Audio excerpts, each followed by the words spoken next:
Hi, I'm Greg, and today I'm going to be reviewing the Samsung Galaxy S7 Edge.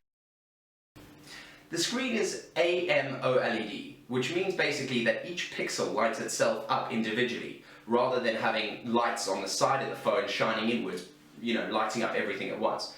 This is great for the always-on display, where you can see specific pixels are lit up just to show you the time and date. This means that it can run in the background for ages, probably 2 or 3 days if you weren't using your phone, and it just lights that up, so it's not using very much battery at all. I love that feature. I can just glance over at my phone, see if I've got any notifications, see what the time is. It's absolutely brilliant.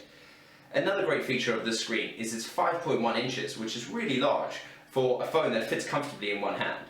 The iPhone 7 Plus, for instance, was a really big and heavy phone compared to this. I got both at the same time to compare, and I really prefer the Samsung Galaxy S7 Edge.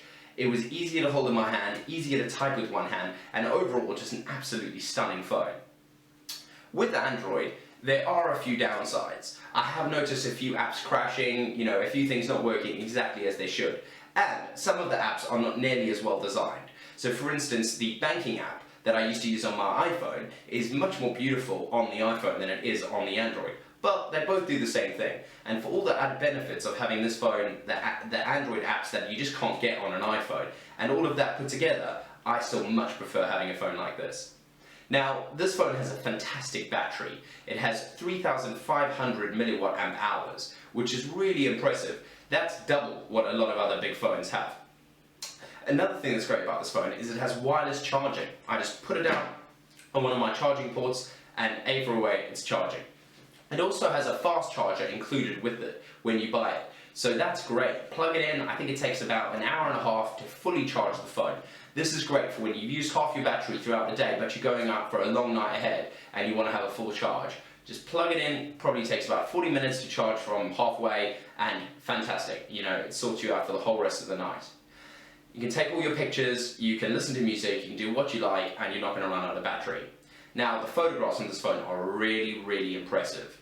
It doesn't have a dual lens camera like some of the latest phones have, but it really does take stunning photographs. It's got all sorts of features in it as well, so you can really play with it. You can change the aperture, you can change the ISO, you can really make it your own. Or you can just use the standard auto feature, which I find takes beautiful photos all the time. The sound quality on the phone is great. I'm coming from an iPhone 5S, so the sound was just totally transformative moving over to this. The fingerprint sensor is on the front and unlocks really, really quickly. I have had some instances where my finger's dirty and it doesn't unlock very quickly, but I've still found that it's a really responsive and great fingerprint sensor. Now, it is this weird sort of design, so you can't always get your finger right on it, but it does seem to read most of the time, which is really great. The phone charges with a micro USB cable, which is quite handy because these are very, very common.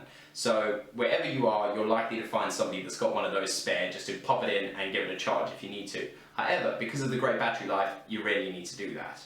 My favourite features on this phone have to be the screen, the camera, the battery life, the functionality, and the overall size of the phone.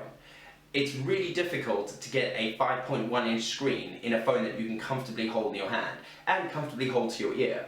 I find that a lot of these really big phones feel very uncomfortable when I'm holding them to my ear, whereas this phone is just phenomenal. Worst features. I really didn't like the standard notification sounds and ringtones. I actually downloaded all the iPhone ones from the internet and I've put them on my phone, which I absolutely love. The other bad features are it does crash every now and then. So not the whole phone, but some of the apps. You'll open it up and it'll be laggy or it just won't work.